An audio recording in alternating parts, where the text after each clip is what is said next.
After this year's Iowa caucus debacle, calls to change which state kicks off the election season are increasing. In a recent piece for The Hill, correspondent Reid Wilson, he wrote about the increasing number of officials voicing concerns about Iowa remaining first in the nation. Reid was actually in Iowa for the caucuses, and he joins us now to recap what he saw on the ground. Reid, it's great to see you. How are you? Great to have you, Reid. I'm doing okay. Recovered from your Iowa trip? It's like a trip to the spa, right? Hey, look, I got to say, on Sunday, the day of the last final rallies around Des Moines, it was in the mid-50s. It was gorgeous. Des Moines is a beautiful city. Yeah, it's a great city. But the next day, it was 35 degrees, and I'm pretty sure I'm getting sick. No.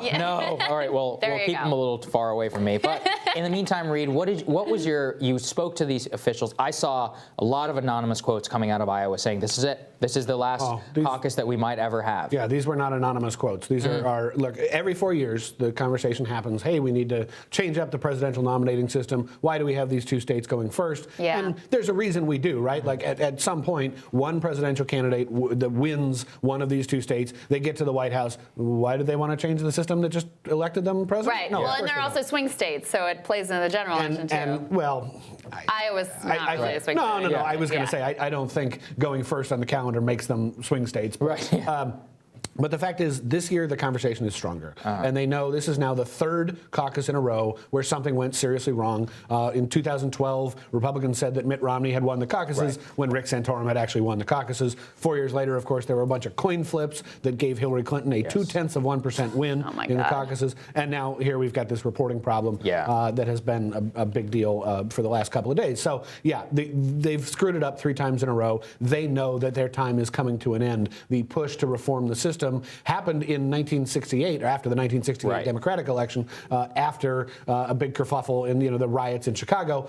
Is this the equivalent of a modern-day political riot that's going to happen after Iowa? Maybe it is. You can imagine the DNC will have to reform something.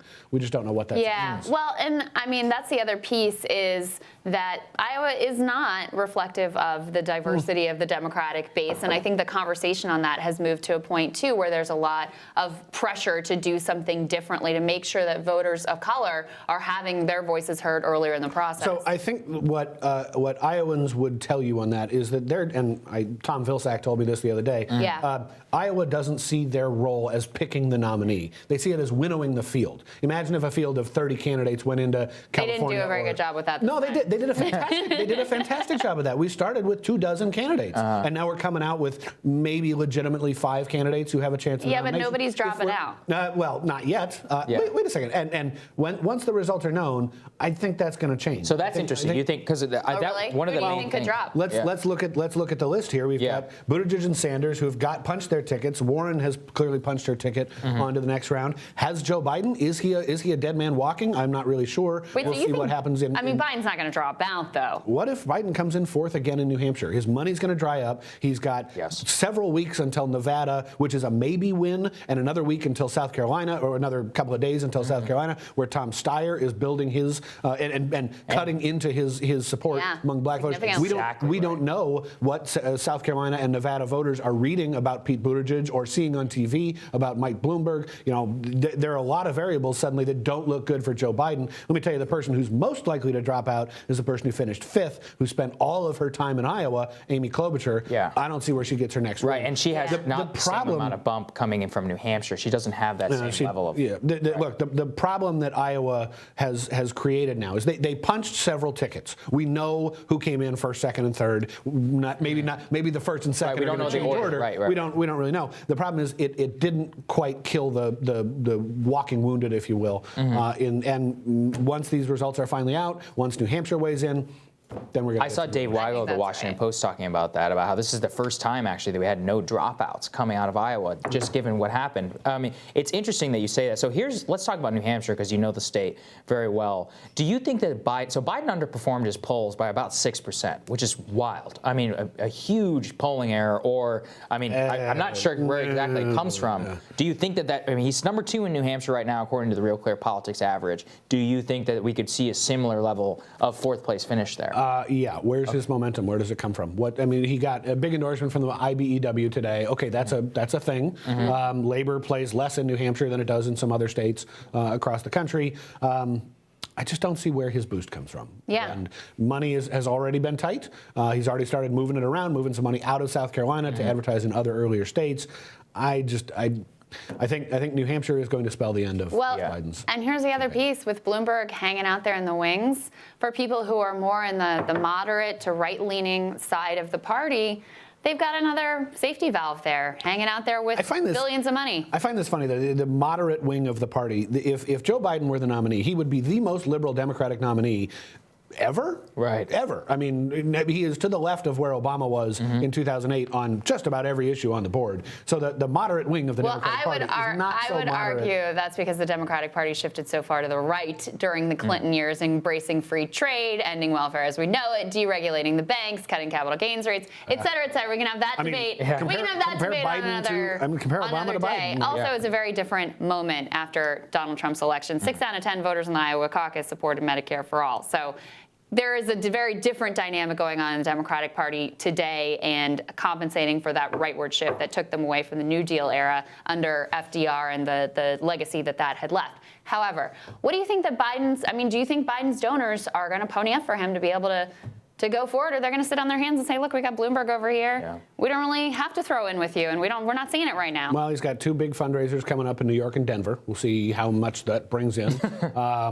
Biden has gotten most of his money from those big dollar donors. Yeah. He needs them to sustain himself through the long run. But look, a clear alternative to Joe Biden just emerged. And at a time when people said that more Democrats said they wanted to beat Donald Trump than wanted to pick a nominee who aligned with them, Pete Buttigieg tied Biden among those voters who wanted to beat Donald Trump. So that tells me that his core argument that I am the most electable candidate, that I am the safe ship in stormy seas, voters aren't buying it. That is really the most interesting dynamic out of this. The only problem, though, is that Pete Buttigieg has no support amongst black voters. So do you think that will change, Reid? Yeah, I think that the voters overall, the black vote is not a homogenous block, just like women aren't a homogenous or men or anything like that. But he'll get a second look, and there is a debate in South Carolina where he gets to go and talk about issues of concern, not just to South Carolina but to the Super Tuesday states where African Americans play a huge percentage in the vote. So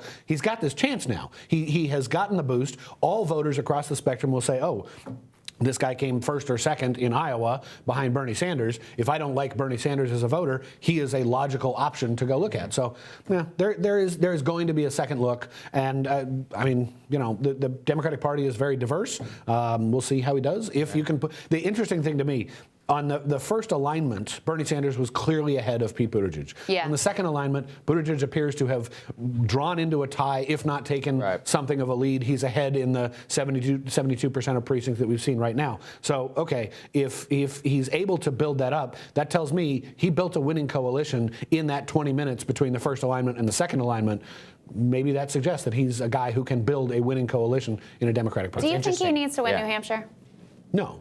He doesn't have to win New Hampshire. No. He's got to get a win somewhere.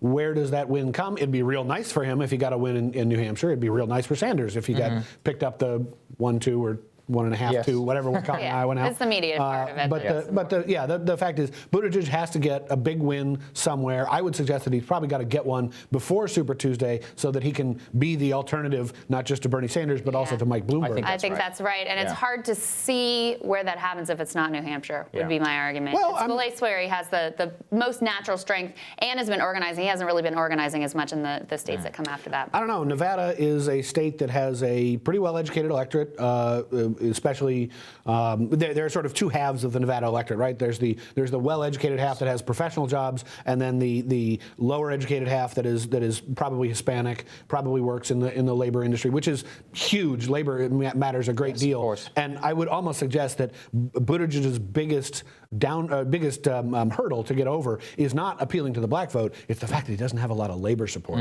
which still matters in a lot of these cases. It certainly does. Indeed. All right. Thank you, Reid. Great to have you. Coming up, Young Turks correspondent Emma Vigeland was on the ground in Iowa. She tells us what it was like to be in the chaotic atmosphere. That's when Rising continues.